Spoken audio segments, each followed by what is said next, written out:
നിങ്ങൾ ദിവസവും ജിമ്മിൽ പോകുന്ന ഒരാളാണോ? ഇന്ന് ജിമ്മിൽ പോകുന്ന ഒട്ടുമിക്ക ആൾക്കാർക്കുമുള്ള ഒരു ടെൻഷനാണ് ജിമ്മിൽ പോകുന്നത് കൊണ്ട് ഹൃദയാഘാതം ഉണ്ടാകുമോ എന്നുള്ളത്.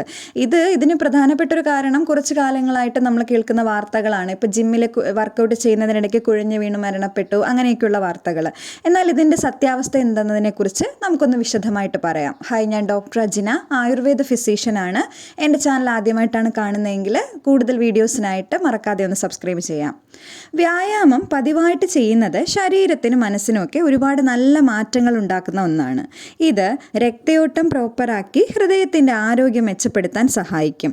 ശരീരഭാരം ശരിയായി നിലനിർത്താനും മാനസിക പിരിമുറുക്കം കുറയ്ക്കാനും ശരീരത്തെ ഊർജ്ജസ്വലമാക്കി വെക്കാനും വളരെയധികം സഹായിക്കുന്ന ഒന്നാണ് എക്സർസൈസുകൾ എന്ന് പറയുന്നത്. ഇനി ജിമ്മിൽ പോയിട്ട് വർക്കൗട്ടുകൾ ചെയ്യുന്നത് കൊണ്ട് ഹാർട്ട് അറ്റാക്ക് ഉണ്ടാകുമോ എന്നാണ് എല്ലാവരുടെയും സംശയം. ഇവിടെ നമ്മൾ മനസ്സിലാക്കേണ്ട ഒരു കാര്യം, നമ്മൾ ആരും തന്നെ ഹൃദയാഘാതം അഥവാ ഹാർട്ട് അറ്റാക്കിൻ്റെ കാര്യത്തിൽ പൂർണ്ണമായും സേഫ് സോണിലുള്ള ആൾക്കാരല്ല.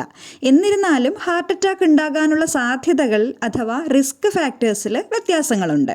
അതായത് ഇപ്പോൾ ഫാമിലിയിൽ വേറെ ആർക്കും ഹാർട്ട് അറ്റാക്കിൻ്റെ യാതൊരു ഹിസ്റ്ററിയും ഇല്ല, 30 വയസ്സിന് താഴെ മാത്രമാണ് പ്രായം, പുകവലിയോ മദ്യപാനമോ ഒന്നുമില്ല, കൊളസ്ട്രോള്, ബ്ലഡ് പ്രഷർ, ഡയബറ്റിസ് ഇതൊന്നുമില്ല. ഇങ്ങനെയുള്ള ആൾക്കാർ ലോ റിസ്ക് കാറ്റഗറി അഥവാ ഹൃദയാഘാതത്തിൻ്റെ റിസ്ക് കുറവുള്ള ആൾക്കാരാണ്. അതുപോലെ തന്നെ മേൽപ്പറഞ്ഞവയെല്ലാം ഉള്ളവരും ഹൃദയ സംബന്ധമായ എന്തെങ്കിലും അസുഖങ്ങളൊക്കെ ഉള്ളവരും ഹാർട്ട് അറ്റാക്കിൻ്റെ സാധ്യത കൂടുതലുള്ളവരാണ്. അതായത് ഹൈ റിസ്ക് കാറ്റഗറിയിലുള്ള ആൾക്കാരാണ്. ഇതിന് രണ്ടിനും ഇടയിൽ വരുന്ന വിഭാഗക്കാരെ നമുക്ക് ഇൻ്റർമീഡിയറ്റ് റിസ്ക് കാറ്റഗറിയിലും ഉൾപ്പെടുത്താം. അതായത് നിങ്ങൾ ജിമ്മിൽ പോയി വർക്കൗട്ട് ചെയ്തത് കൊണ്ട് മാത്രം ഹൃദയാഘാതം ഉണ്ടാകുന്നില്ല. ശരിയായ രീതിയിൽ ശരീരത്തെ കൂടി പരിഗണിക്കാതെ ചെയ്യുന്ന വ്യായാമങ്ങൾ, അത് ജിമ്മിലായാലും പുറത്തായാലും ഹാർട്ട് അറ്റാക്കിൻ്റെ റിസ്ക് കൂട്ടുന്നതാണ്. അതായത് ഹൃദയപേശികളിലേക്ക് ആവശ്യത്തിന് രക്തം എത്താതിരിക്കുന്നത് കാരണം ഹൃദയപേശികൾ നശിക്കുന്ന ഒരവസ്ഥയാണ് ഹാർട്ട് അറ്റാക്ക് അഥവാ മയോകാർഡിയൽ ഇൻഫാക്ഷൻ എന്ന് പറയുന്നത്. ശരീരത്തിൻ്റെ ശേഷിയിൽ കവിഞ്ഞ് കഠിനമായ വ്യായാമങ്ങൾ ചെയ്യുന്നത് ഹൃദയത്തിൽ വലിയ സമ്മർദ്ദം ഉണ്ടാക്കാൻ കാരണമാകും.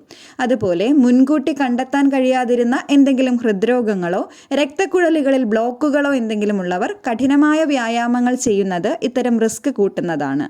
അതുപോലെ തന്നെ വ്യായാമം ചെയ്യുന്നതിന് മുൻപും ഇടയ്ക്കും ആവശ്യത്തിന് വെള്ളം കുടിക്കാതിരിക്കുന്നത് ഡീഹൈഡ്രേഷൻ അഥവാ നിർജ്ജലീകരണം ഉണ്ടാക്കുകയും ഇത് രക്തം കട്ട പിടിക്കാനും ഹൃദയാഘാത സാധ്യതയിലേക്ക് നയിക്കുന്നതുമാണ്.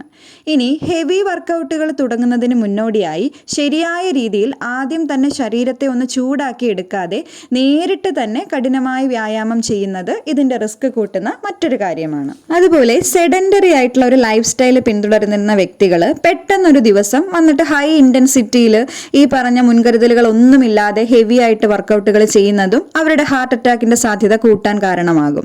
അതിനാൽ ഇത്തരത്തിലുള്ള കഠിനമായ വ്യായാമങ്ങൾ തുടങ്ങാൻ ആഗ്രഹിക്കുന്നുണ്ടെങ്കിൽ റിസ്ക് ഫാക്ടേഴ്സുകൾ കൂടുതലുള്ളവരാണെങ്കിൽ TMT, എക്കോ തുടങ്ങിയ ഹൃദയ പരിശോധനകൾ നടത്തി ഹൃദയാരോഗ്യം ഉറപ്പുവരുത്തേണ്ടതും ആവശ്യമാണ്.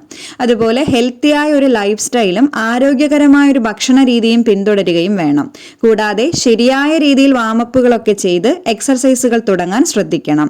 ആവശ്യത്തിന് വെള്ളം കുടിക്കുകയും ശരീരത്തിന് വേണ്ട റെസ്റ്റ് നൽകി കൃത്യമായി ഉറങ്ങാനും ശ്രമിക്കണം. ആദ്യം തന്നെ കഠിനമായവയിലേക്ക് കടക്കാതെ ലഘുവായി ചെയ്തു തുടങ്ങാനും ഓർക്കണം. ഇനി വർക്കൗട്ട് ചെയ്യുന്നതിനിടയ്ക്ക് ഇത്തരത്തിൽ എന്തെങ്കിലും അമിതമായ ക്ഷീണമോ നെഞ്ചിടിപ്പോ അമിതമായി കൂടുകയോ ഒക്കെ ചെയ്താൽ അപ്പോൾ തന്നെ വർക്കൗട്ട് നിർത്തി കൃത്യമായ മെഡിക്കൽ അഡ്വൈസും എടുക്കാം. ഇങ്ങനെ ശരീരത്തെ കൂടി പരിഗണിച്ചുകൊണ്ട് ശരിയായ രീതിയിൽ എക്സർസൈസുകളുടെ എല്ലാ നിയമങ്ങളും പാലിച്ചുകൊണ്ട് ചെയ്യുന്നത് ശരീരത്തിനും മനസ്സിനും ഒരുപോലെ ഗുണകരമാണ്. Thank you.